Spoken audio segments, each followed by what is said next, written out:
बिस्मिल्लाहिर्रहमानिर्रहीम। लाखों करोड़ों दुरूदो सलाम मोहम्मद मुस्तफ़ा सल्लल्लाहु अलैहि वसल्लम और आले मोहम्मद पर। मैं हूं उमर दराज गोंदल। अब सवाल ये है कि क्या जस्टिस मंसूर अली शाह साहब और जस्टिस अकील अब्बासी जो हैं, अगर वो डायरेक्ट तौहीन अदालत का notice chief justice Yahya Afridi को और जस्टिस अमीनुद्दीन खान को दे दें, जो आईनी बेंच के सरबराह हैं, तो पाकिस्तान में कैसा मंजरनामा होगा।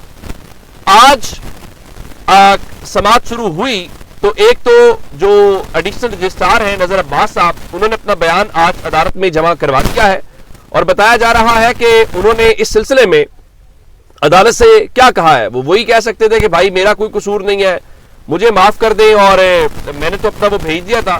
तो अब उनका बयान हो गया और उसके बाद हामिद खान साहब जो है उन्होंने आज अदालत में अपना स्टेटमेंट दे दिया है और अब इस वक्त जो है ख्वाजा हारिस जो अदालती मुआविन है वहां पे सवाल हो रहा है। आज एक तो एहसन भून साहब जो है जो यहां पे अदालती मुआविन है वो भी पहुंचे, लेकिन आज हामिद खान से एक सवाल अदालत ने पूछा और उसके बाद आगे बात चलते हैं। मैं वो तौहीन अदालत वाला नोटिस वाली खबर आपको देता हूं। उन्होंने कहा कि क्या दुनिया भर में कोई ऐसी मिसाल मौजूद है जहां एग्जीक्यूटिव सुप्रीम कोर्ट के बेंच तश्कील देती हो। तो हामिद खान ने जवाब में कहा कि दुनिया में ऐसी कोई मिसाल मौजूद नहीं है। अब चूंकि आप जानते हैं कि आईनी बेंच और ये सारे उस पैराए के अंदर बात हो रही थी।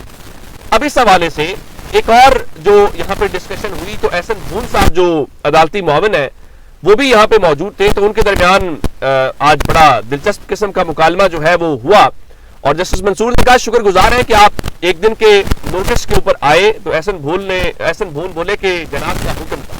तो जस्टिस मंसूर तमजिया तौर पर बोले कि आपका शुक्रिया कि आप तो हमारा हुक्म मानते हैं। अदालत में क्या क्या इसके ऊपर लगे तो एहसन भून ने कहा कि माजी के तजर्बात को मद्देनजर रखते हुए मुझे उम्मीद है कि आप कोई आइन के मुनाफी फैसला नहीं करेंगे। जस्टिस मंसूर बोले फैसला तो आईनी बेंच करता है, हम तो यहाँ गपशप के लिए बैठे हुए हैं। हम कौन सा आईनी बेंच है जिस पर अदालत में दोबारा कहे लगे। तो अटॉर्नी जनरल एहसन भून भी थोड़े शर्मिंदा होकर हंसने शुरू हो गए। ये कमर जैदी ने वहां से रिपोर्ट किया। अच्छा, जब ये सारी बातें हुई तो इस दौरान एक और बड़ी इंपॉर्टेंट बात, ये जिस तरह से उन्होंने सवाल पूछा था हामिद खान साहब से, तो इस दौरान फिर जब उनका मुकालमा हुआ एहसन भून से एक और भी बात की। तो एहसन भून ने कहा आप जजेस कमेटी का हिस्सा हैं, आप बैठे या ना बैठे ये अलग है। तो जस्टिस मंसूर ने कहा कि मैं जुडिशल कमीशन का भी मेंबर हूं। एहसन भून ने कहा कि जुडिशल कमीशन इजलास में जजेस भी लगाए जा रहे हैं। तो मंसूर अली शाह बोले हम जो जजेस नामजद करते हैं उन्हें तो एक ही वोट मिलता है, वो भी हमारा ही होता है, बाकियों को 11-11 वोट जो है वो पड़ जाते हैं।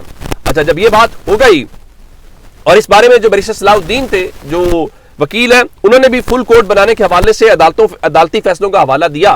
तो जस्टिस मंसूर ने तंजिया तौर पे कहा मुझे ये भी बता दें कि उन फैसलों पर अमल हुआ था, फुल कोर्ट बनाई गई थी। तो सलाहुद्दीन साहब बोले बिल्कुल हुआ था। तो जस्टिस मंसूर बोले हम फुल कोर्ट का फैसला देकर बैठ गए, फैसला कहीं इधर उधर पड़ा रहे, अमल दरामद ना हो तो उस पर फायदा क्या है। अब इस बारे में जो कोर्ट रिपोर्टर्स हैं वो ये बता रहे हैं कि अदालत जो है वो इस बारे में ऑब्जर्व कर रही है कि क्या फुल कोर्ट बनाई जा सकती है और फुल कोर्ट बनाने की बात हो रही है। अच्छा, इस बारे में जो अदालती मुआवनीन है शाहिद जमील साहब, एडवोकेट हामिद खान और मुनीर मलिक ने फुल कोर्ट बनाने की हिमायत की। और हामिद खान ने कहा कि पार्लियामेंट अदलिया के इख्तियारात को बढ़ा तो सकती है लेकिन कम नहीं किया जा सकता। और इस बारे में जस्टिस मंसूर अली शाह साहब ने एक बात कमेटी की तरफ लेके आए और उन्होंने कहा कि बादियों नजर में चीफ जस्टिस और जस्टिस अमीनुद्दीन खान ने पर मुश्तमिल 2 रुकनी जजेस कमेटी ने जुडिशल ऑर्डर को नजरअंदाज किया है और अगर जजेस कमेटी जुडिशल ऑर्डर को नजरअंदाज करे तो मामला फुल कोर्ट में जा सकता है। इस सवाल पर मुआवनत करें। तो जस्टिस अकील अब्बासी बोले कि बज़ाहिर लगता है कि इस मामले पर इबहाम तो है। अच्छा, अब ये जो मैं कह रहा हूं कि जस्टिस मंसूर अली शाह जो है क्या वो जस्टिस याह्या अफरीदी को और जस्टिस अमीनुद्दीन खान को तौहीन अदालत का नोटिस दे सकते हैं, वो क्या मामला। आज जब ये सारी बात हुई तो जजेस कमेटी के हवाले से जस्टिस मंसूर ने कहा कि जजेस कमेटी ने अदालती फैसले को नजरअंदाज करते हुए ज़ेरे समाअत मुकदमे को वापस किया है। यहां सवाल पैदा होता है कि क्या तौहीन अदालत जस्टिस याह्या अफरीदी और जस्टिस अमीनुद्दीन खान पर मुश्तमिल कमेटी ने की है। अगर ये कमेटी ने की है तो फिर जाहिर है कि तौहीन अदालत का नोटिस जो है उनको होना चाहिए। ये बड़ा इंपॉर्टेंट सवाल है। अब जो एडिशनल रजिस्ट्रार नजर अब्बास है वो कह रहे हैं जी मैंने तो अदालत के हुक्म की खिलाफ वर्जी नहीं की और उन्होंने तो तौहीन अदालत का नोटिस वापस देने की जो इस्तदा है वो कर दी है। अब जस्टिस अकील अब्बासी ने फिर कहा कि माजी में बेंचेस की तश्कील जैसे मामलात पर रूल्स बनाना सुप्रीम कोर्ट का इख्तियार था। اب سپریم کورٹ کے کچھ اختیارات کو کم کر دیا گیا ہے. اب جسٹس منصور علی شاہ صاحب نے کہا کہ اگر جس طرح انہوں نے کہا کہ یہ تو پھر توہین انہوں نے کی, ان کہا کہ اگر پریکٹس اینڈ پروسیجر کمیٹی اگر جوڈیشل آرڈر کو نظر انداز کرے تو کیا معاملہ فل کورٹ والا ہو؟ اب یہ جو کورٹ کہہ رہی ہے وہ سوال ہے. اب یہ جو سب ساری باتیں ہوئی ہیں, اب اس کے بعد اس وقت جو ہے جناب جو دوسرے خواجہ حارث عدالتی معاون ہے وہ عدالت کے اندر اس وقت اپنے دلائل دے رہے ہیں. کیسے؟ جسٹس منصور نے ان سے یہ پوچھا کہ کیا انتظامی کمیٹی جوڈیشل آرڈر کے درست ہونے کا جائزہ لے سکتی ہے؟ اگر ہمارا 16 جنوری کا آرڈر غلط ہے تو کیا وہ جوڈیشل فورم پر ہی چیلنج نہیں ہوگا؟ تو خواجہ حارث نے کہا یہاں آپ کی بات درست ہے, مگر میں اس کو صرف ایک الگ تناظر میں دیکھ رہا ہوں. پھر جسٹس عقیل عباسی نے کہا کہ کیا آئین میں نہیں لکھا کہ سپریم کورٹ کا آرڈر تمام ایگزیکٹو اتھارٹیز پر ماننا لازم ہے؟ کیا سپریم کورٹ کی انتظامی کمیٹی پر یہ آئینی شک لاگو نہیں ہوتی؟ یعنی عدالت کہہ رہی ہے کہ بھائی یہ جو آئینی شک ہے یہ ایون سپریم کورٹ کی انتظامی کمیٹی کے اوپر بھی لگے گی. اب یہاں تک یہ بات ہوئی تو ایک اور بات ان سے بار بار عدالت نے یہ پوچھا کہ آپ یہ بتائیے کہ اگر اس حوالے سے جسٹس منصور نے کہا کہ کیا یہ کمیٹی کا دائرہ اختیار ہے کہ ایک کیس چل رہا ہو تو وہ واپس لے سکتی ہے؟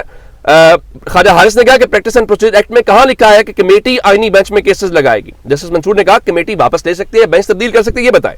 خواجہ حارث نے کہا کہ کمیٹی چاہے تو کیس ڈراپ کر سکتی ہے. اب جب یہ ساری باتیں ہو رہی ہیں تو اس کا مطلب یہی ہے کہ کوئی اس سوال کا جواب نہیں دے رہا کہ بھائی جوڈیشل آرڈر کو کمیٹی نظر انداز کر سکتی ہے کہ نہیں کر سکتی. اور اب اگر عدالت کے پاس دو آپشنز ہیں, ایک اگر اس کمیٹی نے توہین عدالت کی ہے تو جسٹس یحییٰ آفریدی کو اور جسٹس امین الدین خان کو توہین عدالت کا نوٹس جو ہے وہ دے دیا جائے, نمبر 1.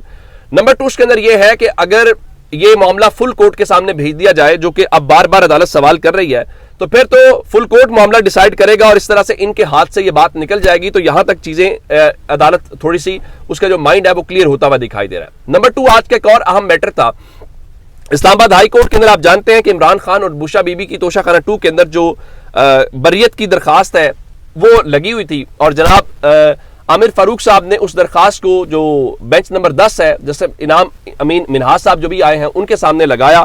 تو آج ان کو اس کا پہلا نتیجہ ان کی اپوائنٹمنٹ کا آ گیا, اور یہ ہے کہ عمران خان اور بوشا بی بی کو فوری طور پہ توشہ خانہ 2 کے اندر ریلیف نہیں مل سکا. آپ کو یاد ہوگا عدالت نے کہا تھا کہ بھائی یہ معاملہ صرف ایک انکوائری کا کیس تھا, اور اس کے اوپر جیسے گل حسن اورنگزیب نے جب یہ کہا کہ اس کے وہ اعتراضات دور کریں, تو انہوں نے اعتراضات دور کرنے کی بجائے کیا کیا کہ بینچ ہی تبدیل کر دیا. اب انہوں نے آج فوری ریلیف مانگا, تو عدالت سے انہوں نے کہا کہ یہ توشہ خانہ 2 کا جو اس وقت ٹرائل چل رہا ہے اس ٹرائل کو فوری طور پہ روک دیں.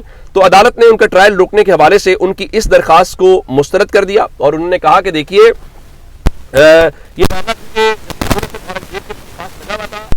ان کا سلمان صدر صاحب نے کہا کہ جسٹس میاں گل حسن اورنگزیب اس سے پہلے اس کیس سے متعلق 5 درخواستیں سن چکے ہیں. عدالت اگر مناسب سمجھے تو یہ مناسب ہوگا کہ عدالت بریت کی درخواستیں بھی اسی عدالت کے اندر بھیج دیں. تو جسٹس راجہ انعام منہاس صاحب نے کہا کہ وہ ضمانت کی درخواست تھی, یہ الگ معاملہ ہے, یہ عدالت کیس سنے گی, آپ کیس کے میرٹس کے اوپر دلائل دیں. تو انہوں نے جو کہا وہاں پہ بھیج دیں. انہوں نے اس درخواست کو مسترد کرتے ہوئے 28 جنوری کے حوالے سے ایف آئی اے کو نوٹس جاری کر دیا. اچھا, اس میں ایک اور دلچسپ بات ہوئی, وہ یہ تھی کہ جو سلمان صفدر صاحب ہیں ان کا اگر آپ ہمیں سٹے نہیں دے رہے تو جلدی کی تاریخ ہی دے دیں, پیر 27 جنوری کو کیس دوبارہ رکھ لیں. تو انعام منہاس صاحب نے کہا پیر کو تو میرے لیے ممکن نہیں ہے, پیر نے تو پھر منگل بیرسٹر سلمان صفدر نے استدعا کی. تو جب